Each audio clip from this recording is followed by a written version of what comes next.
হাসিনা যেই যেই কারণে যেই যেই যুক্তিতে সেই সংস্কারগুলো করতে নারাজ ছিল, করতে রাজি হয় নাই, সেই সেই শব্দে সেই সেই ভাষায় সেই সেই যুক্তিতে আজকেও দেখতে পাচ্ছি বাংলাদেশের রাজনৈতিক দলগুলো সংস্কারে বাধা দিচ্ছে, দ্বিমত পোষণ করছে। এটা 1400 শহীদের পক্ষে, গণ অভ্যুত্থানের পক্ষে শক্তি হওয়ার কোনো লক্ষণ না, এটা গাদ্দারির লক্ষণ এবং আওয়ামী ফ্যাসিবাদ নতুন করে ফিরে আসার লক্ষণ।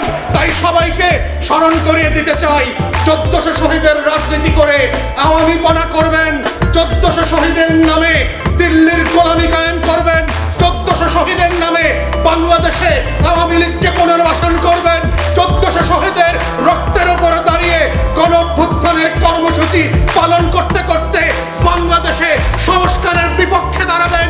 সেই বাংলাদেশ আমরা হতে দেব না, খোদার কসম। সেই বাংলাদেশ আপনাদেরকে প্রত্যাখ্যান করবে, যেভাবে আওয়ামী লীগকে, শেখ হাসিনাকে, শেখ পরিবারকে প্রত্যাখ্যান করেছে, শেখ পরিবারের মূর্তি ভেঙে ভেঙে যেভাবে আওয়ামী লীগের রাজনীতিকে নাই করে দিয়েছে, আপনারাও বাংলাদেশের রাজনীতিতে নাই হয়ে যাবেন যদি ওই আওয়ামী ফ্যাসিবাদ বিরোধী আন্দোলনের বক্তব্যগুলো পরিবর্তন করতে না চান, নিজেদেরকে বদলাতে না চান, নতুন বাংলাদেশ গড়বার ক্ষেত্রে আপনার ভূমিকাকে প্রশ্নবিদ্ধ করেন, তাহলে ইতিহাস থেকে শিক্ষা নেন। ইতিহাস বারবার হাসিনার মতো করে গোলামদেরকে আজাদির লড়াইতে লেন্দুক দর্জির মতো পালিয়ে বেড়াবে। ইতিহাস আবার মির্জাফরদের মতো আপনাদের নাম খোদাই করে পাড়ায় মহল্লায় লাগিয়ে দেবে।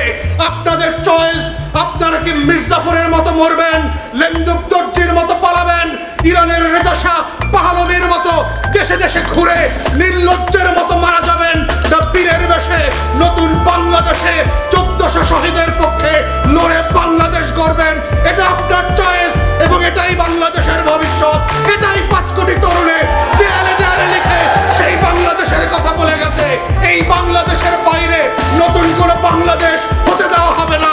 এই বাংলাদেশ হচ্ছে দায়দারদের বাংলাদেশ, এই বাংলাদেশই হচ্ছে 24-এর আগামী দিনের বাংলাদেশ। সেই বাংলাদেশ গঠনে সবাইকে রাজপথে থাকবার আহ্বান জানিয়ে আমার বক্তব্য শেষ করছি।